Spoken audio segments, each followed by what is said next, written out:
नमस्कार। तो आज की वीडियो में हम क्लास 8th की जो हिंदी का आज पेपर हुआ 24 फरवरी, तो आज इस पेपर को हल करने वाले हैं। तो चलिए फटाफट से हल कर लेते हैं। तो यहाँ पे हमारे सामने पहला प्रश्न लिखा हुआ है। क्या लिखा हुआ है? रामचरितमानस के रचयिता कौन है? तो रामचरितमानस के रचयिता है तुलसीदास जी। तो यहाँ पे आपका पहला नंबर आंसर सही हो जाएगा।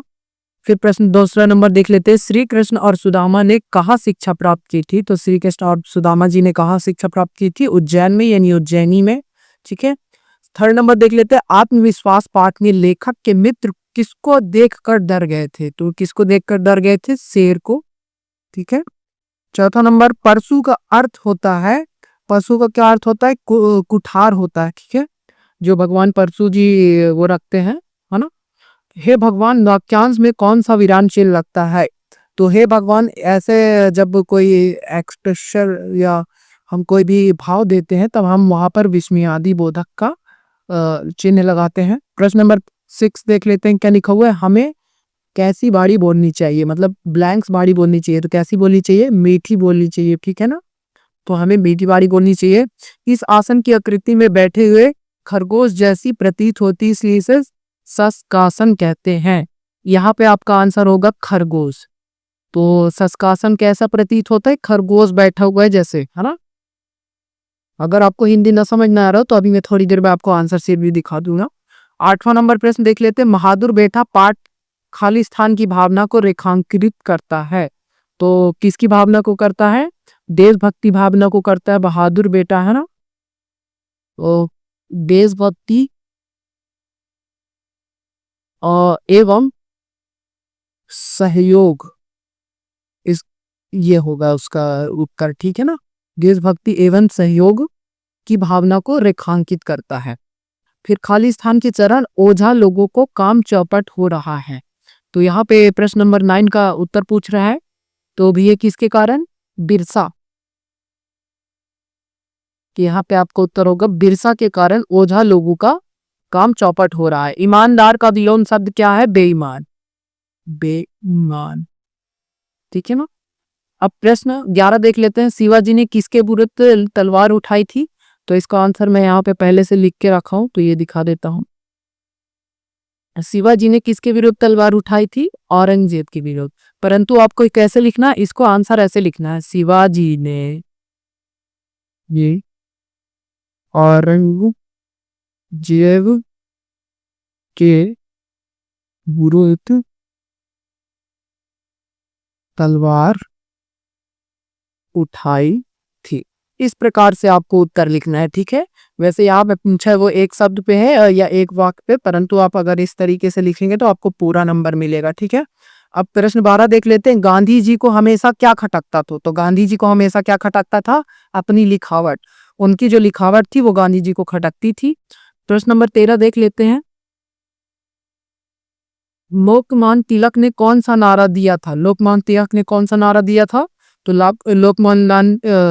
लोकमान्य तिलक जी ने स्वराज मेरा जन्म सिद्ध अधिकार है और मैं इसे लेकर रहूंगा, ये वाला नारा दिया था। ठीक है ना। 14 नंबर प्रश्न देख लेते हैं। महेश्वर नामक नगर को किसने बसाया था? तो महेश्वर नामक जो नगर है, आपने कहानी पढ़ी होगी, महारानी अहिल्याबाई होलकर जी ने। ठीक है। और अहिल्याबाई कौन सी डायनेस्टी की थी? होलकर डायनेस्टी की थी। ठीक है ना। और इन्होंने कई मंदिरों को भी बनवाया था जो अंग्रेजों द्वारा तुड़वा दिया गया था, ये मुगलों द्वारा। अब प्रश्न 15 देख लेते हैं। अंग्रेज सरकार ने शिक्षा के क्षेत्र में डॉक्टर हरि सिंह गौर को कौन सी उपाधि प्रदान की थी? तो वो कौन सी उपाधि थी? नाइटहुड की उपाधि थी। तो आप यहाँ पे ऐसे लिखेंगे, अंग्रेज सरकार ने शिक्षा के क्षेत्र में डॉक्टर हरि सिंह गौर को नाइटहुड की उपाधि प्रदान की थी। यहाँ पर आप क्या लिख देंगे? नाइटहुड। और आपको इस प्रकार से उत्तर लेना है। ठीक है, देना है। अब प्रश्न नंबर 16 देख लेते हैं। क्या लिखा हुआ है? ता प्रत्यय लगाकर 4 शब्द लिखिए। मतलब आपको क्या करना है? प्रत्यय में किसी भी शब्द में ता प्रत्यय जोड़कर एक नए शब्द बनाने, 4 ठो ऐसे। तो बना लेते हैं भाई। सुंदर में आप ता जोड़ेंगे तो क्या बनेगा? सुंदरता। मानव में ता जोड़ेंगे तो मानवता। सफल में ता जोड़ेंगे तो सफलता। कटु में क्या जोड़ेंगे? ता, तो कटुता। अब लघु उत्तरीय प्रश्न की ओर आ चलते हैं। तो लघु उत्तरीय प्रश्न में 7वां नंबर प्रश्न क्या दिया हुआ है? थोड़ा सा मैं इसको साइज बड़ा कर लेता हूँ, एक सेकेंड। हाँ, वर दे कविता में कवि माँ सरस्वती से क्या वरदान मांग रहा है? तो इसका उत्तर हो जाएगा कवि माँ सरस्वती से ज्ञान का प्रकाश और स्वतंत्रता का वरदान मांग रहा है। वह चाहता है कि देश के लोग अज्ञानता और अंधकार से मुक्त होकर ज्ञान और स्वतंत्रता की ओर आगे बढ़े।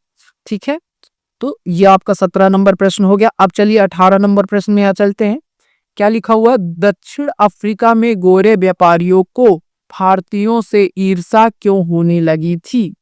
तो यहाँ पे वही है, यहाँ पे बताइए इसका उत्तर क्या होगा? तो इसका उत्तर होगा दक्षिण अफ्रीका में गोरे व्यापारियों को भारतीयों से ईर्ष्या होने लगी थी क्योंकि भारतीय व्यापारी व्यापार में अधिक सफल हो रहे थे।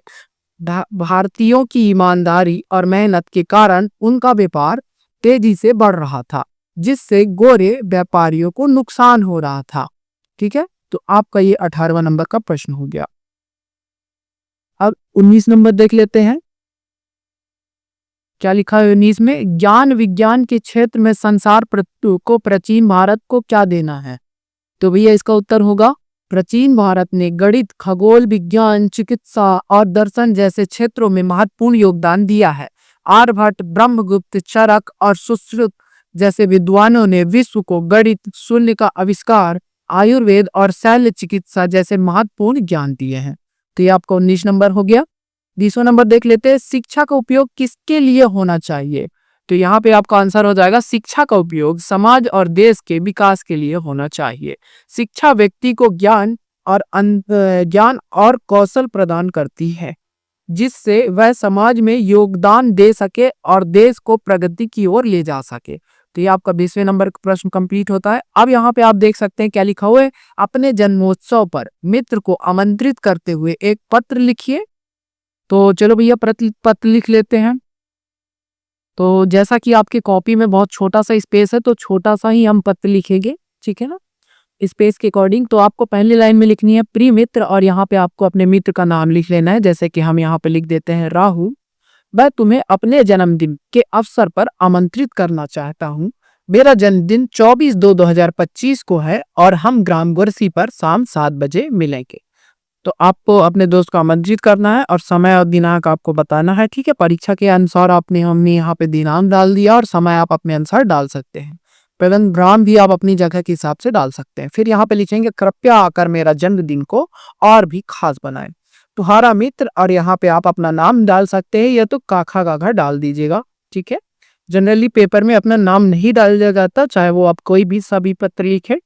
ठीक है, 22वां नंबर प्रश्न की ओर चलते हैं। क्या लिखा हुआ है देखिए, निम्न में से 2 पर्यायवाची शब्द बताने हैं हमें। तो पर्यायवाची शब्द चलिए भाई बता लेते हैं। निशा का क्या होगा? रात्रि होगा, रजनी होगा। सरिता का क्या होगा? नदी होगा, तटीय होगा। बादल का क्या होगा? मेघ होगा, जलद होगा। तो यहाँ पे हमने 2 पर्यायवाची शब्द लिख लिए। अब चलिए दीर्घ उत्तरी प्रश्न पे चलते हैं। क्या लिखा हुआ है? मीरा की भक्ति भावना पर अपने विचार प्रकट कीजिए। तो इसका आंसर होगा मीराबाई कृष्ण की अनन्य भक्त थी। उनकी भक्ति में प्रेम, त्याग और समर्पण की भावना थी। उन्होंने सांसारिक सुखों को त्याग कर कृष्ण भक्ति में अपना जीवन समर्पित कर दिया। उनकी रचनाओं में कृष्ण के प्रति उनकी गहरी प्रेम और विरह की भावना प्रकट होती है। अब चलिए 24 नंबर प्रश्न देख लेते हैं, उसका क्या उत्तर होगा? महर्षि परशुराम के शास्त्र और शस्त्र प्रयोग के उद्देश्यों को अपने शब्दों में लिखने। चलिए अपने शब्दों में लिख लेते हैं। क्या लिखा है? महर्षि परशुराम ने शास्त्र और शस्त्र का प्रयोग धर्म की रक्षा और अन्याय का नाश करने के लिए किया। उन्होंने क्षत्रियों के अहंकार को तोड़ा और समाज में धर्म और न्याय की स्थापना की। उनका उद्देश्य था कि समाज में शांति और धर्म का शासन हो। ठीक है, 25वें नंबर प्रश्न देख लेते हैं। क्या लिखा हुआ है? पहले का उत्तर, गद्यांश का उचित शीर्षक दीजिए। तो यहाँ पे गद्यांश नहीं दिया हुआ, मैं यहाँ पे आपको गद्यांश दिखा देता हूँ। तो ये रहा आपका गद्यांश। ठीक है, पेपर आपके पास होगा तो आप वहां से देख सकते हैं, या इसको आप स्क्रीनशॉट ले लीजिए। अब मैं यहाँ पे आपको तीनों प्रश्नों के उत्तर दिखा दे रहा हूँ। ठीक है ना, चलो ये आप। तो पहला नंबर क्या प्रश्न है? गद्यांश का उचित शीर्षक। तो आपका शीर्षक क्या हो जाएगा? कृषि का महत्व। फिर भारत का अधिकांश भाग कहाँ बसता है? तो भारत का जो अधिकांश भाग है वो गांव में बसता है, ठीक है ना। और थर्ड नंबर, कृषि कार्य को भारतीय संस्कृति में क्या कहा गया है? तो कृषि कार्य को भारतीय संस्कृति में महत्वपूर्ण और श्रेष्ठ कहा गया है। तो इस तरीके से आपका प्रश्न नंबर 25 कंप्लीट होता है। अब बचा प्रश्न नंबर 26, तो वो भी देख लेते हैं क्या है प्रश्न नंबर 26। तो यहाँ पे आपको किसी एक विषय पर 75 से 100 शब्दों में निबंध लिखना है। तो आप इसको दो प्रकार से लिख सकते हैं, या तो हेडिंग वाइज लिख सकते हैं कि भैया प्रस्तावना, ठीक है। वैसे मैं आपको बता दूं, अगर 8वीं में है तो आप पॉइंट वाइज लिखें, ऐसे 1 2 करके 10 पॉइंट्स लिख दीजिए। आप कोई त्योहार यानी दीपावली, होली किसी पर भी लिख सकते हैं, ठीक है। प्रदूषण पर भी लिख सकते हैं कि भैया प्रदूषण ऐसा ऐसा है। मोबाइल के फोन के लाभ और हानि, तो 5 लाभ और 5 हानि लिख दीजिए। कंप्यूटर की उपयोगिता, तो यहाँ पे मैं आपको नहीं बता रहा हूँ, यदि आपको ये ऐसे जानना है तो आप कमेंट में बता दीजिए, तो मैं ऐसे अलग से वीडियो में डाल दूंगा जो इम्पोर्टेंट ऐसे होगा, ठीक है ना। बट इस तरीके से आप लोगों का यहाँ पे जो ये सॉल्यूशन होता है। और अगर आपको पेपर चाहिए तो पेपर का पीडीएफ मैं आप लोगों को व्हाट्सएप ग्रुप में और टेलीग्राम जो हमारा चैनल है वहाँ पे अवेलेबल कर दूंगा।